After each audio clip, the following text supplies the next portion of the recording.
Welcome, everyone, to another episode of the HR and Payroll 2.0 podcast. I'm Pete Tiliakis, and as always, I'm joined by the legendary Julie Fernandez. Welcome, Julie. Thank you so much. And today we have an exciting guest. We've been trying for a little while to get Julie on with us. Yeah. You want to introduce her? Yes. I'm excited. We have a real HR professional here, a former HR executive. I would say an HR event road warrior. I thought I attended a lot of events, but Julie really, man, she takes it. A highly motivational thought leader, if you haven't heard her speak. And I would say, I'm going to call you the unofficial UKG mascot, Julie Devlin. It's so good to have you here. I'll take that. I love UKG. I love HR. I've been called worse, Pete. So here we are. Yeah. You are you're our first mascot, Julie. Yeah, So. I love that. I love mascots. So I'm happy to be that. Here I am. Yeah. Well, speaking of mascots, let's find out a little bit more about you, and especially how on earth did you get into payroll and why do you stay? Yeah. Payroll and HR. Yeah. I guess we should be a little broader than payroll, workforce management, everything. Payroll. All of the things. Okay, so when I'm on stage, I often ask my audiences, how many of you got into HR by accident? And I would say most of the time, 90% of the room raises their hand. I don't know that I got into HR by accident, but I got into HR because of my dad.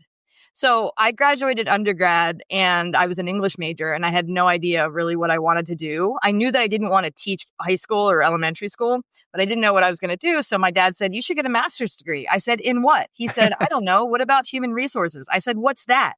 And the joke is we're still asking ourselves that question today. Yep. So right out of undergrad, I went right in to get my master's in HR, fell in love with HR, fell in love with the HR community, with, the psychology of work, and payroll too, by the way. I worked for many years. I started as an HR director when I was 23 years old. It's all about people who give you opportunities. And I really learned how to be an HR professional on the job, which I don't know that there's any better training. But I built an HR department from scratch. And this from someone who actually did pursue a degree in HR. I mean, many folks are more accidental than that, right? Yes. I not only did I pursue a degree, when I was 27, I started teaching HR in graduate school in the program that I graduated from, and I still teach today. McDaniel College. So much for I don't want to be a teacher, huh? I know. Exactly. Yeah, you kind of wrecked that one. I did. It pulls you in. It keeps you here. It's crazy. I was smiling all the way because I had a very similar career where I just kind of found my way here and then just was doing things at a very young age that looking back, I should have been terrified of. But they were, to your point, it was on the job training and I didn't know any better. And luckily the folks teaching me, the organizations I was learning from, set a groundwork that it was just fantastic. So I was very fortunate for that personally. But looking back on that, like, did you know to be scared at 23 that you're in charge of this stuff? Or did you not know any better? Yeah. No, it's not that I don't know. I think partly the relationships that I've built at the time and the mentors that I had in my graduate program really helped me to learn how to build a program. I mean, I was doing software implementations of products that shall not be named that were that old, right? I was basically taking the entire HR department, of which there really wasn't one, and creating it from scratch. So literally every aspect of human resources, I was implementing, and I kept re-implementing for 17 years, scaling the organization from about 150 to about over 300. So and working alongside payroll as well. But how cool is that to get the blank slate too? To say, hey, like here you go, it's yours. Here's the keys. You know what I mean? Yeah, it does a lot for your confidence.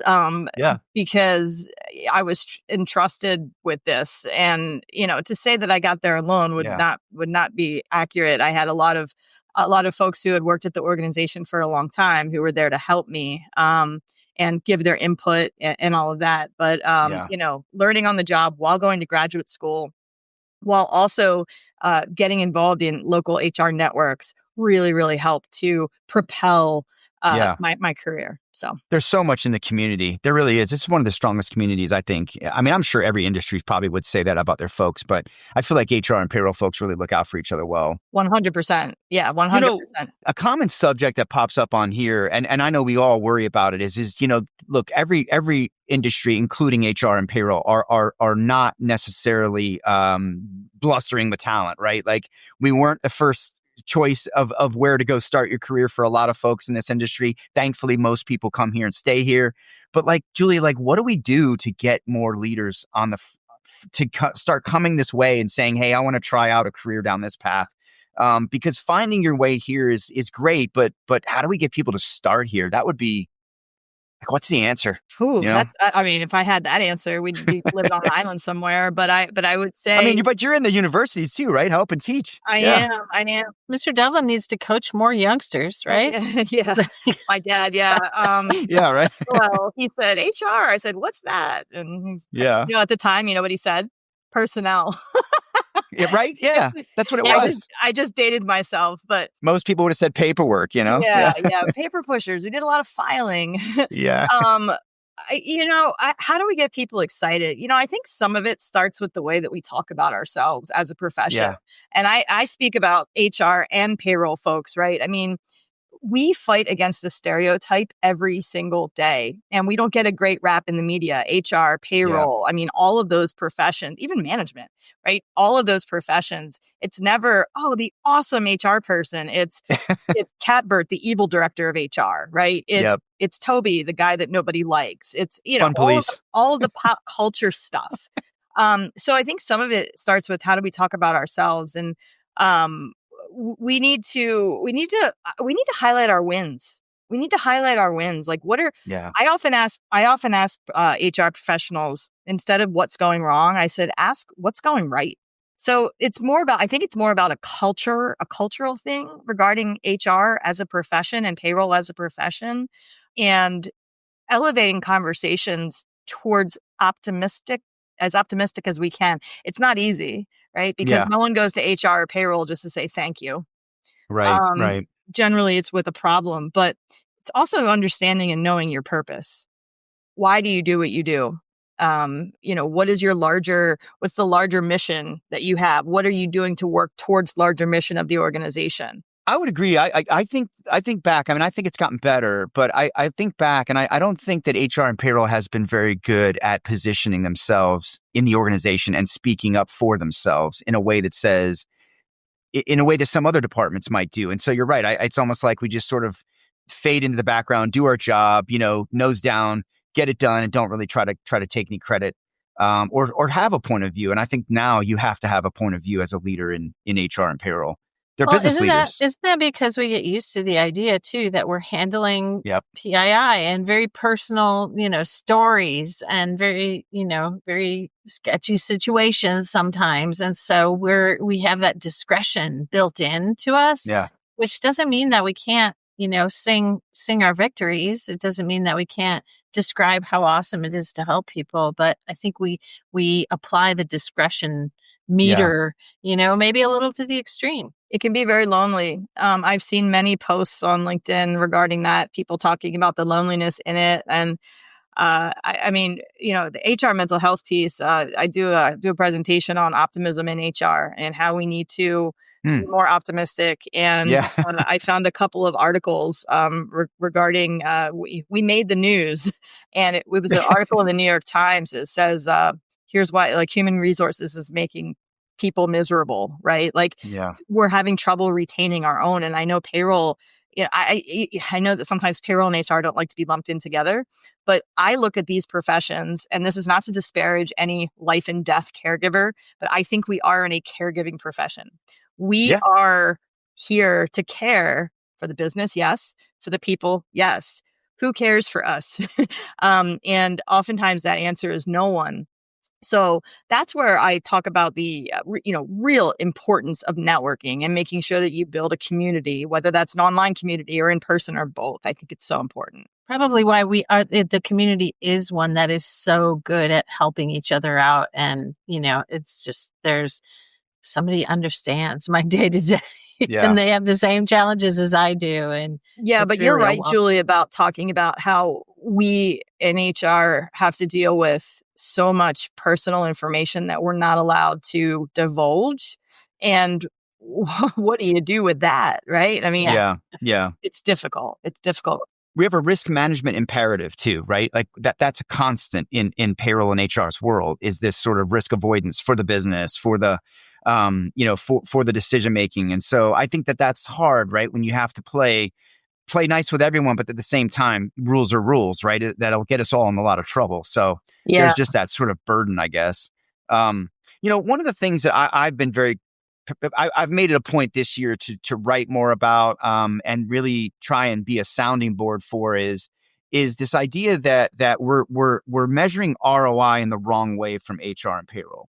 And what I mean by that is I feel like in the past, so much of it has been largely just this cost takeout exercise. How many people can we strip out of this? How little can we put into this and get as much out of it as we possibly can? And look, I understand that any digital investment is going to come with some expectation of improvement, right? Less people, less whatever to get the same results. But I think we're missing the point on the ROI that HR and payroll provides. And I'm hoping to try and shine a light on that to say, look, there's this risk avoidance element, right, that we need to talk about. There's this agility element. There's this effectiveness and the insights and the things that can come from HR and payroll if you look beyond the cost part of this, right? And just looking at it purely as a cost center. So I've been writing a lot more about that. I've got a new ebook that's just come out with UKG where we talk about this in the context of manufacturers who need to think about global payroll and time. But what's your thought on that about just flipping the paradigm on ROI and what ROI actually is? It's certainly not just about, the cost reduction piece anymore. It can't be. See, the challenge, I think, is that it's very easy to look at that as being the thing, right? Yeah. We're money in, money out, money in, money out. Yeah. But to your point regarding risk avoidance, right? I mean, historically, you're looking at ROI as reducing headcount, saving dollars, et cetera. But we're also, we need to understand that the ROI is, even compliance, right? Making sure that what the fines that you're not having to pay, right? Right, yeah. And my goodness, I can talk about enhancing the employee experience and the overall, positive outcomes that come from that a million times over. But I think it's also really about the ROI of driving growth through insights that HR, payroll can provide through data, but not just historical insights, real-time insights. Yeah. Right? Yeah. And ROI is it's everywhere. It's not just about reducing headcount. Agreed. Yeah, I think that when you can get that expertise that's in that HR and payroll teams and you can bring that together with those insights, that should be greater than just their data. It should be data you compare with other parts of the business, other parts of the, maybe even external data. That becomes the ability to start to see around the corner, maybe predict and become very, very agile. And I think every business needs that today, regardless of what size you are. Look, one of the things I think is really interesting is, Julie, is you have an opportunity to be sort of in the heart of America, if you will, traveling around to many of these events. Yes, Canada, North America, let's just say. But you're out there like with your finger really on the pulse, I think. I talk to buyers all the time and practitioners. I go to a lot of events, but you go to considerably more. What's the pulse right now out there when it comes to just all of this? What are you hearing? What's the voice? When you say all of this, everything going on in HCM and the world and goodness, all that we have to juggle as HR leaders. Is it even a podcast if we don't talk about AI? Oh, and that too. Yeah, we haven't even got there yet. Because, you say what's going on out there. I think that right now practitioners are overwhelmed. And that's not anything new, but it's overwhelmed to an extent that maybe we haven't seen before. The pressures on HR and payroll are also increasing. Pressures to provide the accurate data, to be able to provide executives and C-level folks with the insights that they need in order to, ensure that the bottom line is where it needs to be, that productivity is where it needs to be, that we're keeping up with others in our field or competitors in our field. Yeah. Right. So I feel the pulse that I feel is that there's a quote that I always turn to, And I'd love to know your opinions on this. Yeah, please. And it's something that was said in 2018 by Justin Trudeau. He said, the pace of change has never been this fast, and it's never going to be this slow again. Yep. And that was 2018. Think about how fast change is happening now and all of the stressors that are on HR and payroll departments. It's imperative that we get a handle on that because change is not going to slow down. And they're already behind. Unfortunately. Yeah. And I can say that accurately because I lived that life, right? I lived that life when I was a practitioner. There's never one day in my 17 years where I felt like I was caught up ever. Yeah, right? Same. So we need to get comfortable in that ambiguity and recognize that our work is never done. Our work is not just, I can just check a box and say it's done. Yeah.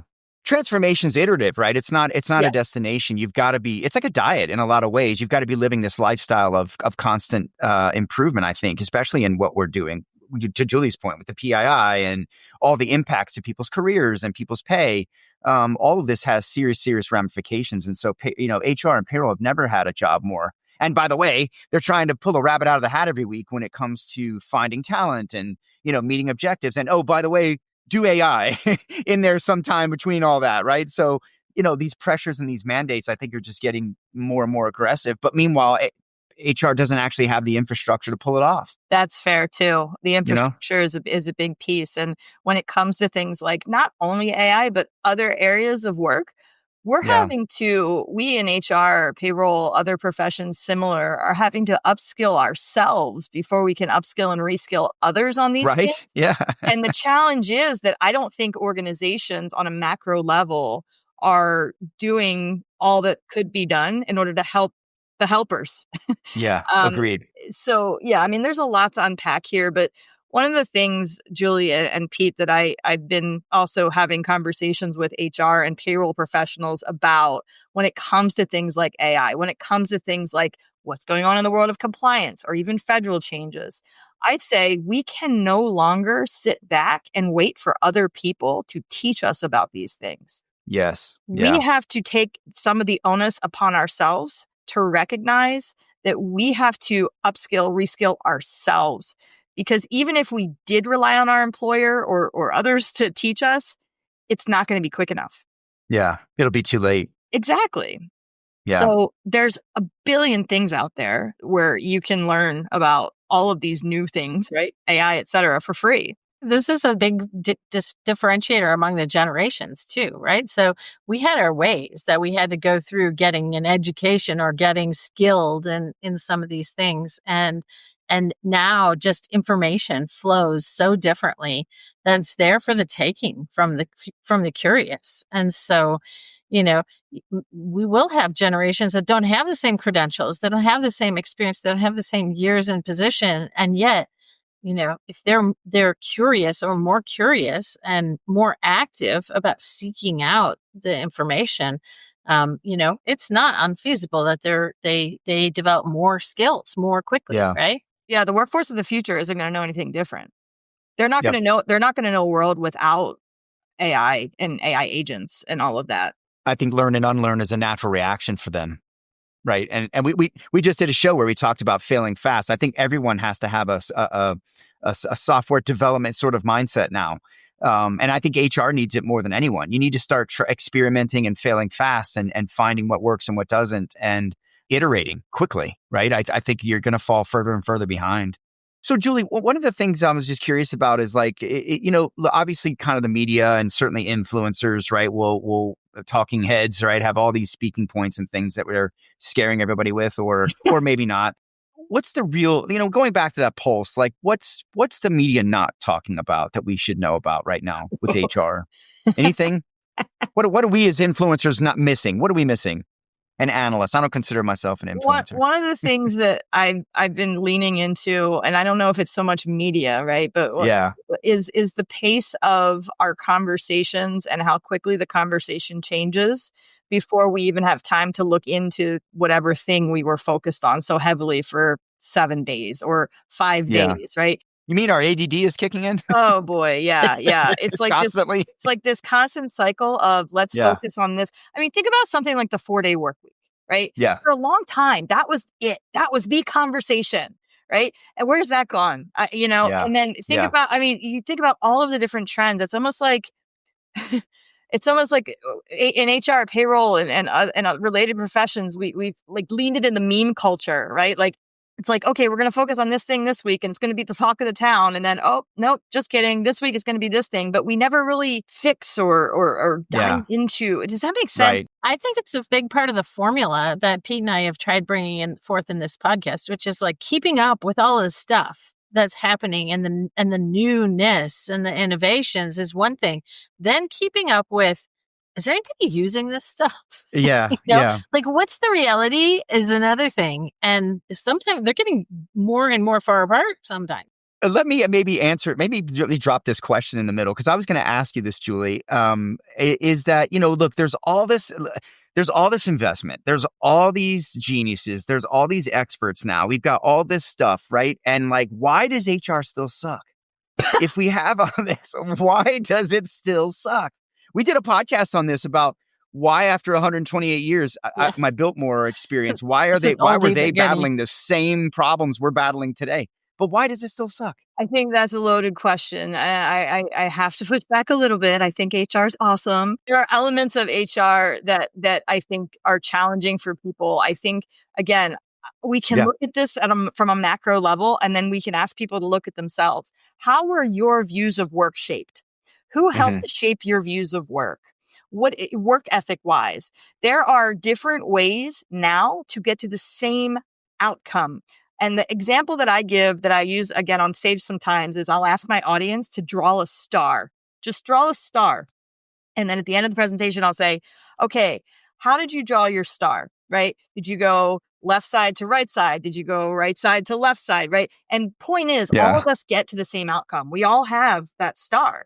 It's just we got there different ways. Different lenses, So we all think, I think, we have to open our minds to new ways of working, and also to how technology fits into that equation, because we get very comfortable. Part of the reason it sucks is because we get so comfortable set in our ways, but those ways aren't necessarily the most impactful or resourceful or easiest ways to actually get to the outcome we need.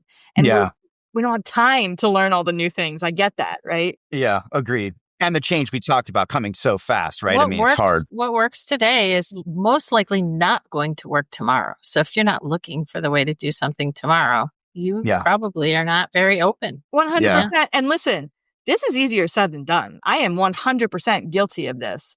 I have had to get used to working in the organization where I worked for 17 plus years. I was able to control a lot more things than I'm able to control today in working, in a multinational organization, right? And I've had to get used to kind of letting go of old ways of working. And I've had to also get used to not being so siloed, right? Yeah. I think HR and payroll, we need to get out of the mentality of it's just us alone on an island.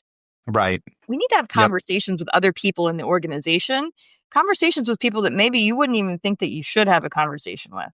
Yeah. So bringing people along the journey can help make it suck a little bit less, maybe. Yeah, totally. And by the way, what I meant was really just the HR experience. Not so much, I'm not talking about the department or the people. Just why does HR suck for everybody? You know what I mean? It's not fun for HR. It's not fun for the other side. It's just got to be better. But no, I completely agree with you. And what I've been saying, and I think payroll probably needs to hear this more than HR, is they need to lead. They can't continue to be led. They're business leaders who have tremendous expertise, tremendous data. And both of those things are very powerful, along with their emotional intelligence that I think is going to shine. But they've got to step up and have a point of view. And I think that's possible now, right? People are listening. People will listen. So I love that. So Julie, I just want to kind of pivot a little bit and talk a bit about just kind of the future, right? I mean, again, you're out there with everyone. You're kind of seeing what's going on. But we only see about 25%. I think the SHRM said only about a quarter of organizations are actually able to use AI right now in their businesses. What are you hearing? Are you finding that that's about the same as what you're seeing, or is it more? Is it less? Is there a scare? Are they scared? Are they excited? Yeah, no, I love that you asked that question because I actually did a little bit of research on this. I have the good fortune, again, of speaking at conferences, and I did some polling at a more recent conference that I went to, and it created a word cloud. And the question I asked was, what is the first word that you think of when it comes to AI at work? And that word cloud curated the words. Obviously, the bigger words are the ones that you're able to really see. There were 3 words that came to the top. It was efficiency, productivity, and the third word was scary. Scary, yeah. So we're seeing, what I'm seeing now with all of these tools is this hope. It's this cautious optimism that these are going to be the future. It's going to be the thing, but we're not quite there yet. And I think part of that is because people don't understand what it can do for them.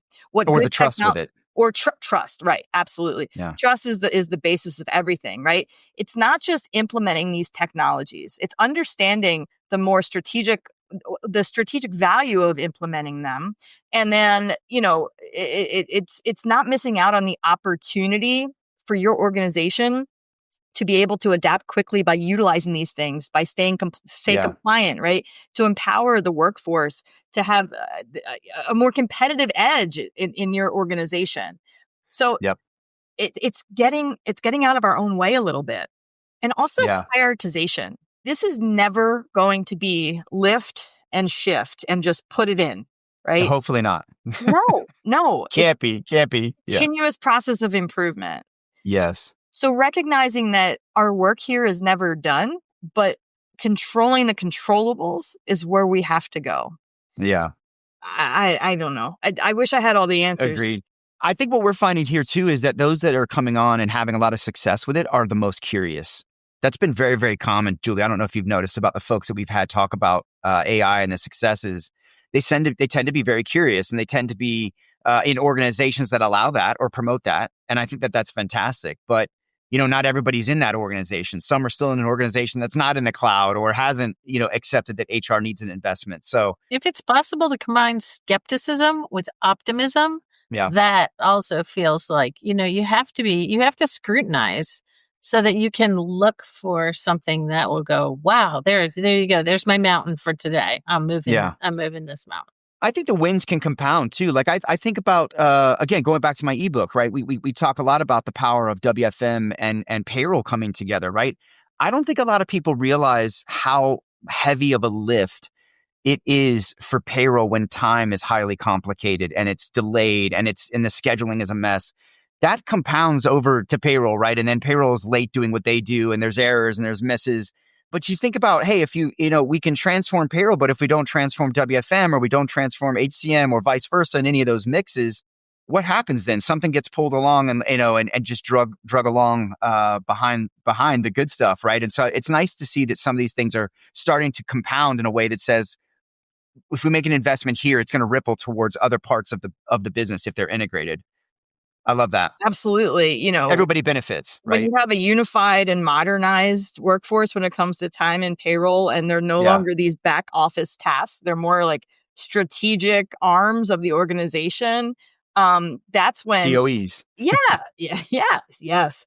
That's when you can really, that's when productivity is seen. And that's the other thing, right? It's a journey. You're not going to see it immediately, right? But at least taking that first step. We spend a lot of time in HR and payroll wishing and not doing. I wish I could, get my WFM time and pay, all together. I wish I could do this. I wish I could do that. But we never take that first step.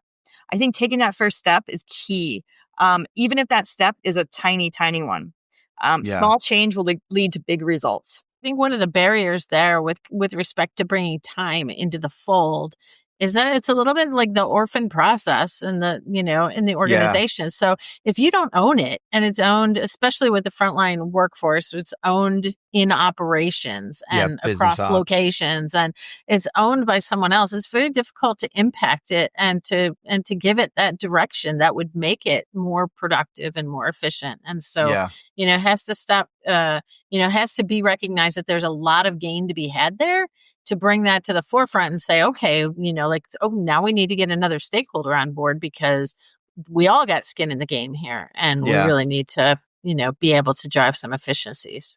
Along that lines, I know the strategic workforce management sort of theme is coming up, particularly in the enterprise firms. Are you seeing that as well, Julie? Is that becoming more apparent? Oh my goodness, absolutely. You're even seeing some of the financial planning start to come closer together with that, right? Planning and analysis even coming together with strategic workforce planning.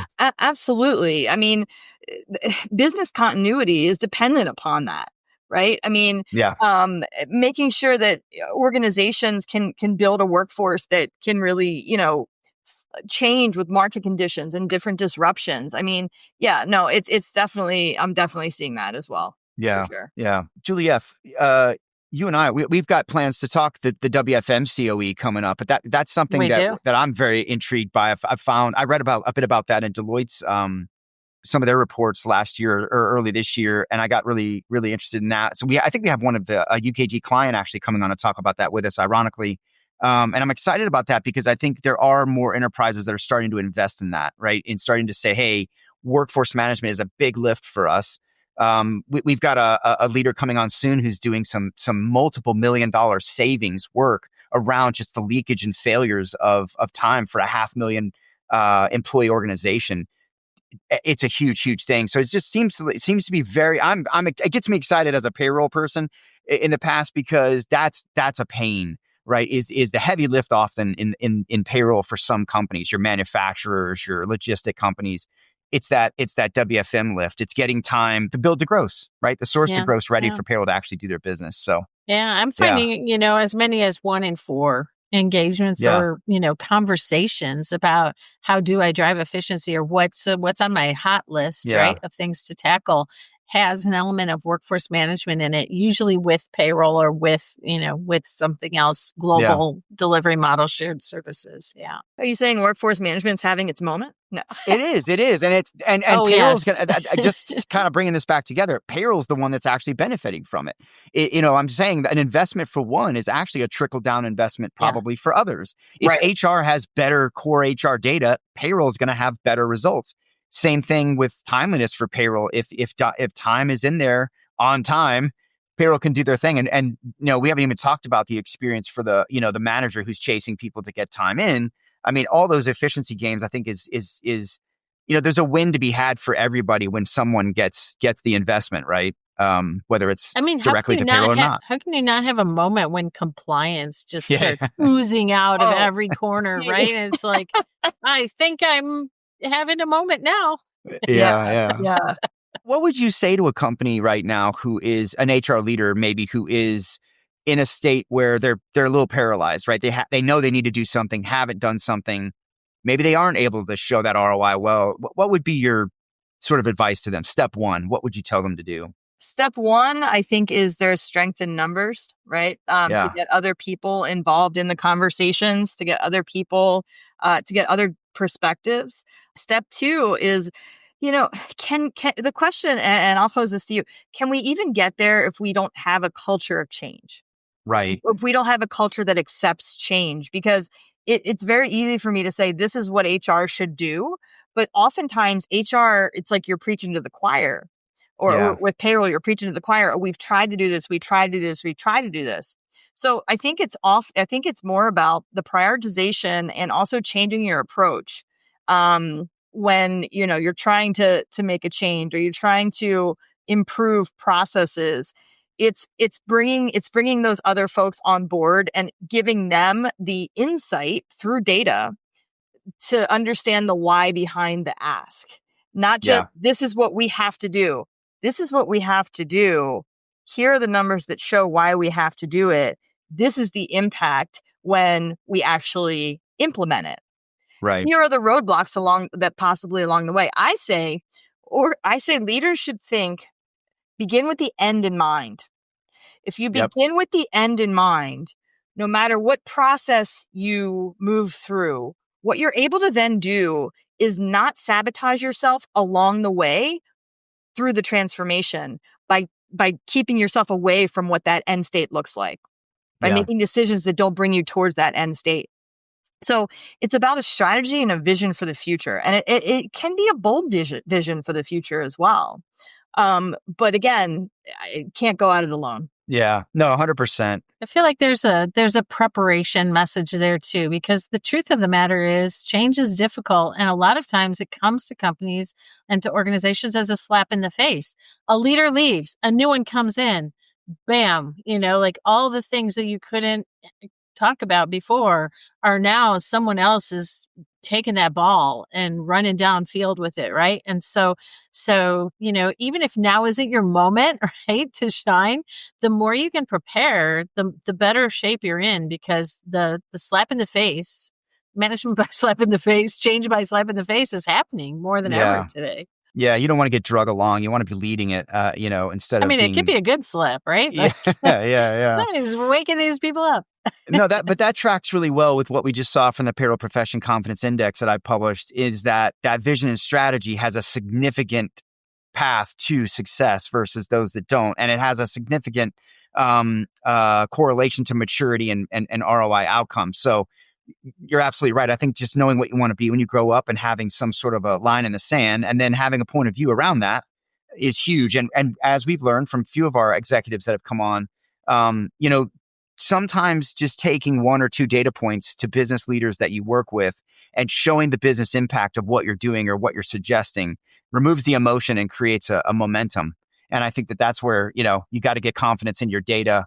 And it kind of goes back to many of the things we talked about here. So, yeah.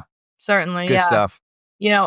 Before we move on, I just thought of something else, actually going back to your question originally, or one of them regarding why does HR suck so bad? Let me explain. Let me tell you where my mind went. The HR experience. Why does the HR experience? But no, here's partly why too, because there are organizations where with HR and payroll that they still don't have their roles clearly defined.